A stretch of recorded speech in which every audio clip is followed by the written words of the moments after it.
ये मामला तो जी हम मलाई करना है, सही था। हम मलाई करके गए इतवार वाले दिन, आज के दिन। अच्छा, हमारे को फोन गया जी उसका इंतकाल होगा। उन्होंने कहा हिसाब से, उन्होंने बताया हमें जो पता चला कि आपस में दो लड़े हैं, जो जेलर की लापरवाही की गया है, जो हॉस्पिटल के अंदर लड़े हैं, यहाँ एक को मारा गया है। ये हम ये चाह रहे हैं, झगड़े वाले तो हम नहीं आए, हम लड़े किसी के साथ।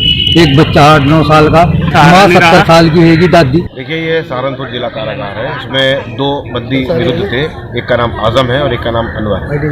आजम सिद्ध दोष बंदी है जिसको आजीवन कारावास हुआ था और उसका मानसिक संतुलन कुछ ठीक नहीं था, उसको आइसोलेशन में रखा गया था। और दूसरा जो बंदी है अनवर, इसका नाम है, वो अंडर ट्रायल है। किसी बात को लेकर के आज दोनों में विवाद हुआ है जो प्रथम दृष्टया पता चला, और उस बात को लेकर जब तक इनको खोला जाता है, इनके बैरक को, इनके चैम्बर को, तब तक पता लगा कि मृत्यु हो चुकी थी आजम की।